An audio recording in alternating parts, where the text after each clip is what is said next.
Welcome back from the holiday. Hopefully you guys had a great Thanksgiving and you're feeling okay. The food coma, the hangover has dissipated by this point, and we can start to soak in and digest more NFL information for week 13 to close it out. Look, I had a great Thanksgiving. I had a bad betting Thanksgiving. Clear as day. However, we still got 12 games to close it out, and there's a few on the list, on the docket, that we're going to hit pretty hard this week. Stick around. Let's make it happen. Picks for every game in week 13. Hey, Dave Loughran here. Hit your boy up on Twitter at Loughy_D, and if you haven't done so yet, take a second. Help me feed the algorithm. Goes a long way. It's free to do so and only takes a second. Hit the thumbs up, subscribe to the channel, and as always, love reading your comments down at the bottom, responding to them as well. Let me know, where are your top spots, favorite plays for week 13. Let's make it happen, and we'll kick it off with none other than the Steelers and the Bengals. Bengals laying 3 points, 47.5 point total. Here's the thing. Mike Tomlin's just been insanely profitable as a road underdog, and every time we bet against these certain type of narratives, these certain type of trends, right, whether it's like Chiefs as a big favorite, Chiefs as a dog, like all of these things, I could go down the list. There's a handful of them. But whenever we go against it, we just seem to lose. And when we don't, we win. Look, this is why we bet against the Steelers. Bet on the Steelers in back-to-back weeks against the Ravens, against the Commanders, and then we faded them as a road favorite against Cleveland. I think we need to stick what's worked for us this year and leave it to the Bengals defense anyway to make sure that Joe Burrow's heroic efforts are sunk with another one-score loss. Now, look, I'm not saying Cincinnati loses. We don't need Cincinnati to lose here, right? We don't need them to lose here. But Burrow would legitimately be leading the MVP race right now if a defense hadn't let him down on countless times this season. We're talking about an AFC North battle. They're generally tight, down to the wire type games, always good ones, and a coach in Tomlin who simply thrives in these environments as a dog, particularly on the road. There's still a lot of threes out there. Some of them have already moved to 2.5 though. And Burrow's coming off a bye. We already know how good he is, no doubt, and how good this offense is. We also know how bad the defense is. It's a tough game, but I'd lean Steelers +3 based solely on Tomlin's ability to cover in these spots at a wildly impressive clip, and it's worked great for us all season long. Steelers +3. Texans -3.5 on the road against the Jaguars, 43.5 point total. Let me ask you guys a question. Tell me in the comments. Are you comfortable laying 3.5 on the Texans as a divisional road favorite, 3.5 point favorite? I'm not. Even against the Jags, it's the truth. We've been saying it here all season. The Texans just aren't right. Pass protection's awful. Stroud's clearly regressed, and his decision making's nowhere near as good as it was as a rookie. These things happen, right? They commit too many penalties. The run game has been wildly hit or miss. Despite the fact that they have a massive workload for Mixon every game, even when it's not working. And you know what? There aren't a ton of positive for the Jags either. There aren't many at all. But they're divisional home dogs at 3.5 points. And Trevor Lawrence is expected back this week. Listen, huge upgrade over Mac Jones. Let's not kid ourselves. I don't even know how much of an edge Stroud has over Lawrence right now, as crazy as that may sound. He's thrown 5 picks over his last 3 games. The Texans are 2-4 over their last 6. And hey, it's not all, if you're a Texans fan out there, it's not all Stroud's fault. I'm not saying it is. He's had plenty of weapons in and out of this offense, working with a makeshift offense a lot. But the biggest concern is that he's been pressured at a 44% clip over that 6-game stretch. Second highest in the league. Not good. Even worse, he's completing only 38% of passes under pressure. Coming off an embarrassing loss in Detroit, heading into the bye, now coming off of the bye. You know what? I like the Jags to keep this one competitive at home. We're getting them outside of a field goal against a, floundering Houston team right now. Give me Jags +3.5. It's ugly, but that's the way I got to play this one. Titans at the Commanders. Okay, here's another one. Commanders 5.5 point favorites, 44.5 point total. It's probably too early to say the wheels are falling off of this Commanders season or on the Commanders season, but things have not looked great, have they? Especially when you consider how ugly things look when they struggle to get things going on the ground. And Tennessee has been a very disappointing team this year, but they've been excellent in run defense. In defense in general, that has not been their problem at all. And this is one of those games where Jaden Daniels is likely going to be forced to win this game with his arm. And that hasn't worked recently at all. A lot of dink and dunk stuff. That big fluky play to McLaurin, but before that, they couldn't get much going. They dropped that game as 10.5 point home favorites to Dallas. Yeah, Doesn't help that Austin Eckler's unlikely to play with a concussion. He's been a big safety valve for Jaden Daniels. It's also a guy they lose in the run game. Brian Robinson's dealing with an ankle injury. Might be left to Jeremy McNichols. And look, I don't have a lot of faith in Will Levis, of course, or this Titans offense at all. But their defense has never been the issue, and we could be in for a low-scoring game here, right? I kind of like the under in this game. But also in a spot like this, do you want to be laying 5.5 on the home team that struggled to score and could be down 2 running backs and one of the best pass-catching running backs out there? If Tennessee shuts down the run game like they did last week in Houston to get the upset win, no less, you see a similar situation play out here in Washington. So give me Tennessee plus 5.5. We're going with some dogs early. That'll change in a moment. Not yet, though. Seahawks minus 1.5 against the Jets, 42-point total. Again, as always, guys, tell me in the comments, like, are you going with all these favorites? We generally know how that works out. These lines are set this way for a reason, right? They're trying to entice you to one side. Whoever wants to bet on the Jets or whoever wants to bet on the Titans right now. You know what I mean? Who wants to bet on the Jaguars? And then the week is over and you go, oh, I guess I could have seen that one coming. This might be a spot where we have to take the Jets. Not one of my favorite spots. This would be a lean more than anything else. And it's unfortunate. It's very unfortunate that we even have to consider this. But guys, Geno Smith just hasn't been very good lately. He's done enough to get these wins, right? Like you're talking back-to-back divisional wins against the San Francisco 49ers and the Arizona Cardinals. But was Geno impressive? We watched those games. He wasn't impressive. I mean, look, an impressive late-game scramble for that touchdown to get the win over San Francisco, no doubt. But like this guy hasn't pieced together 50. He hasn't pieced together 20 minutes in back-to-back games of good play. I don't know. The Jets have been bad, but they've been a borderline top 10 team in point differential at home this season. They're 29th on the road. I'd lean Jets here at plus 1.5 just because I don't have faith in either one of these teams, and I don't want to bet Seattle as a road dog or a road favorite. Chargers at the Falcons. Fun game here. Chargers are 1-point favorites, 47.5-point total. They're coming off a really ugly loss against the Ravens, but it's not shocking. First of all, John Harbaugh, Jim Harbaugh, you know that was going to be one of those type of games. Plus, Quentin Johnston dropped like 100 passes in that one. Falcons are coming off a bye too, but they dropped back-to-back games before the bye with the Saints beating them. That's unacceptable. Then they got walloped by the Broncos. I read that game wrong for sure. Chargers are just a better coach team. I don't want to let one game distort how they've played this year because they've been good. At the same time, though, their defense is good. It's not as elite as the numbers, the surface type stats would have shown through the first 11 weeks of the season because they played a lot of bad offenses, but they're good, okay? And Justin Herbert's finally healthy. They can't run the football well, though. They haven't blocked well, and now J.K. Dobbins is going to miss this one. So you've got the uninspiring and inefficient trio of Gus Edwards, Kamani Vidal, because he'll be active, and Hassan Haskins. Not great. I think this could be a scoring-happy game, though, and I'll tell you why. I'll tell you why I think over 47.5 actually looks pretty enticing. Falcons are fresh off a bye, and on the other side, and Bijan Robinson's been nasty. You still have great pass-catching options in that Falcons offense as well. And like I said, Chargers defense, good, not nearly as good as anyone thought they were. And that's just not because of one game. Look at the competition. But Herbert's healthy, and I think he's still going to have plenty of time in this pocket because if there's one place that this Atlanta team really stinks on defense, they have no pass rush to speak of. Even trying to make adjustments, no pass rush. They have 10 sacks on the season. That is incredible. 10 sacks. So, yeah, think about that for a second. If Herbert's got time in the pocket, get it out to Ladd, even Will Dissly and those guys leak out some running backs like Vidal in the passing game, I think we could see a lot of points here. Give me over 47.5. I'd lean Chargers -1, but I like the over in this game more than anything. All right, let's talk about Bucs and Panthers. Best number here, if you want to take the totals on Bet365. Why do I mention Bet365? Because it's our own personal, you and me, anyone who's watched this video, it's been our own personal cash cow this year, right? With the Bet365 Thursday night same game parlay promos where we get paid, it's been $5 or $10 for every single touchdown scored. On Thanksgiving, we got 25 in bonus bets just for placing a $25 bet. Who cares? The parlay lost. The one I had lost. It didn't matter. I got it all back in bonus bets. It's a wash. And then again, every Sunday, 25 in bonus bets just for placing a $25 bet. And if you're in any of these states on the screen, you know what you get? You get 150 in bonus bets by signing up with that link in the description. Got to use the link in the description. Use the link in the description of the pinned comment. Sign up, instantly verify yourself, deposit 10 and bet 5 on whatever you want.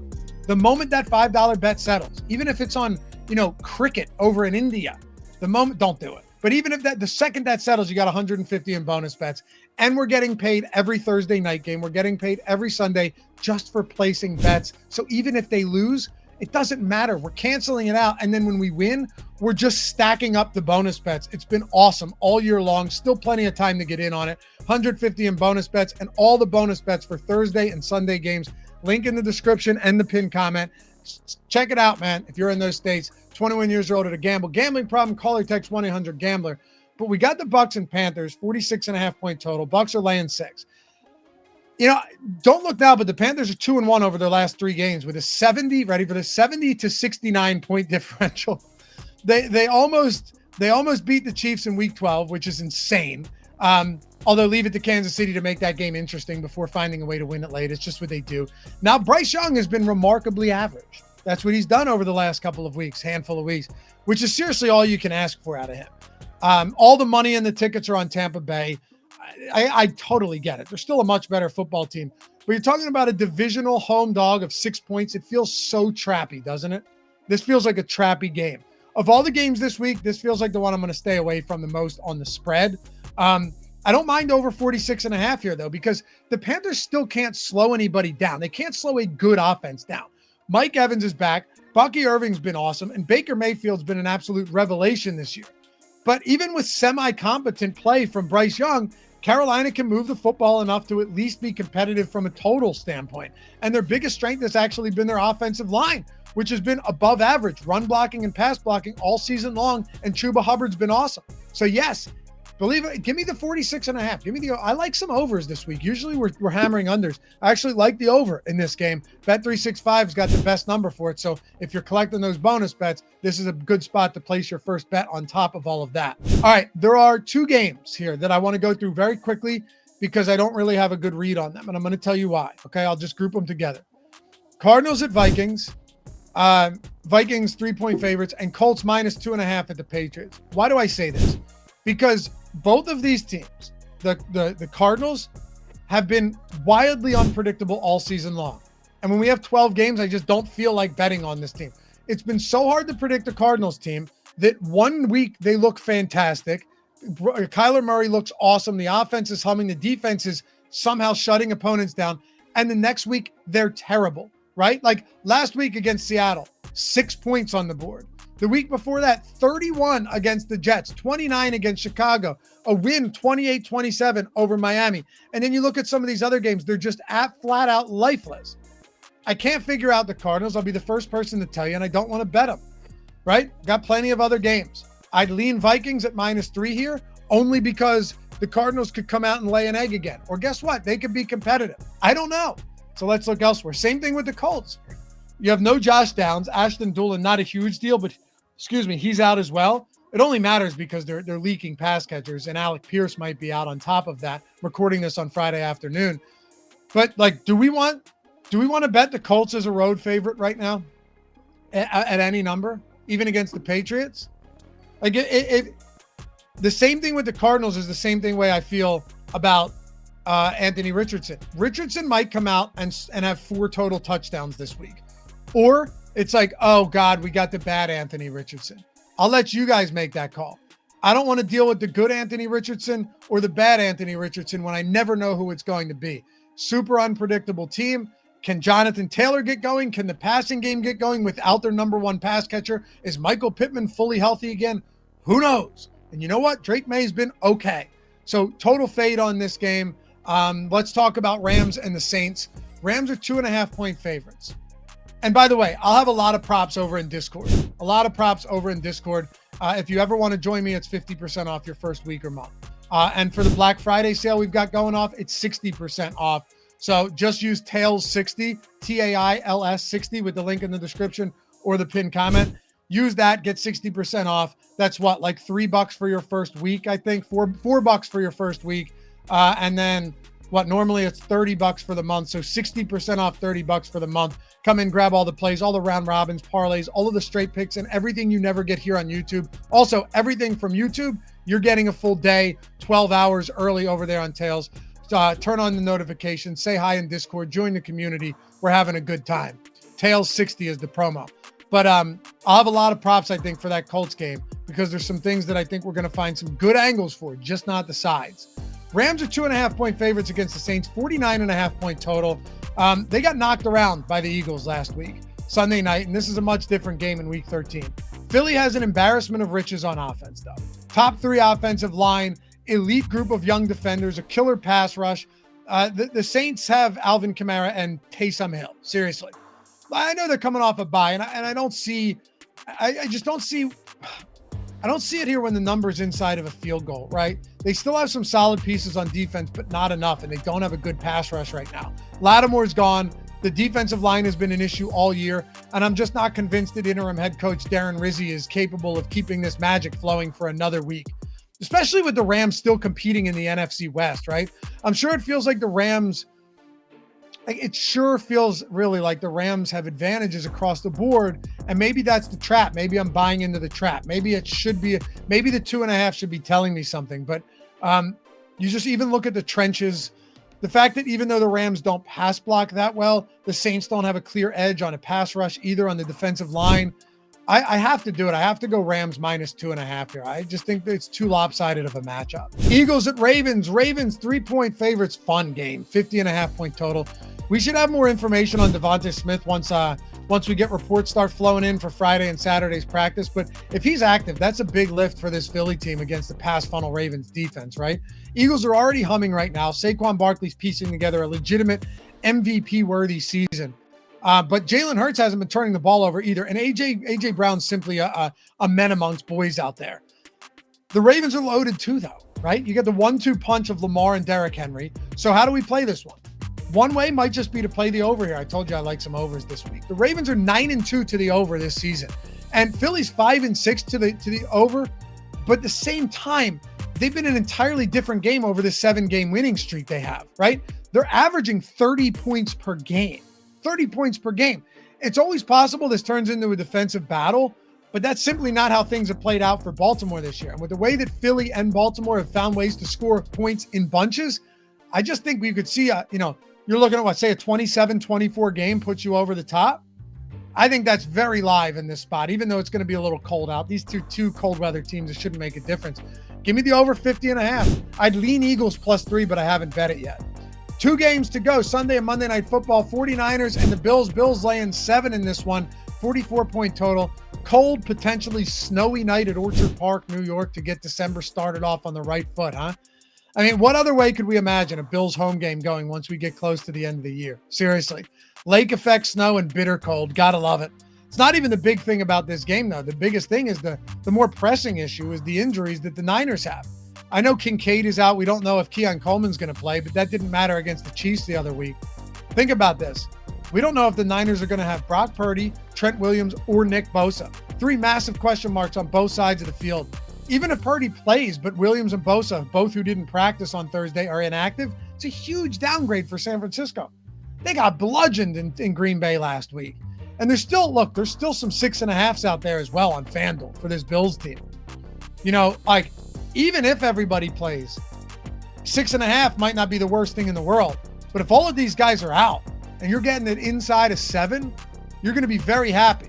That's what we did with Green Bay last week, right? We grabbed Green Bay at 2.5 inside of 3.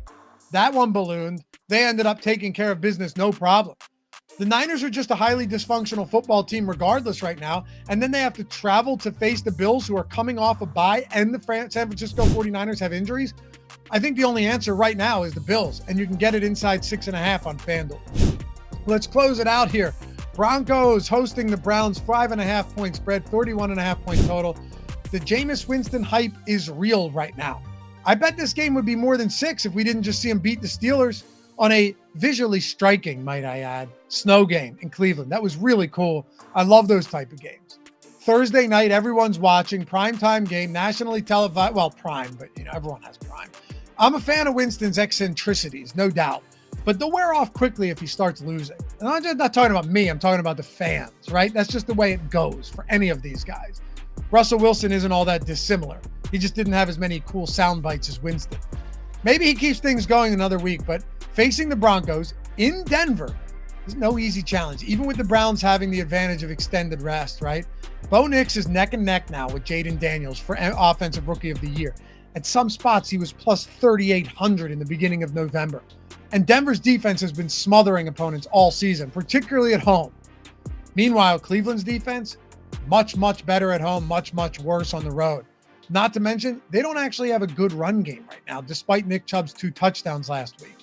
Give me the Broncos minus 5.5. I'll have a full breakdown for everything about this game on Monday, right? So check it out. It drops 11 a.m. Eastern. Props, sides, football, touchdowns, all of that stuff on Monday. But until then, I'm going to lay the 5.5 on the Broncos and see what we can do here. Anyway, appreciate you guys hanging out. As always, again, you want to join me in Tails. Tails 60. Download the app. Download the OddsShopper app. Hop into Discord. Turn on notifications. Say hi. Get 60% off your first week or month. Aside from that, we'll see you guys back here Monday for that Broncos and Browns breakdown. Good luck, everyone. Have a great weekend. Peace.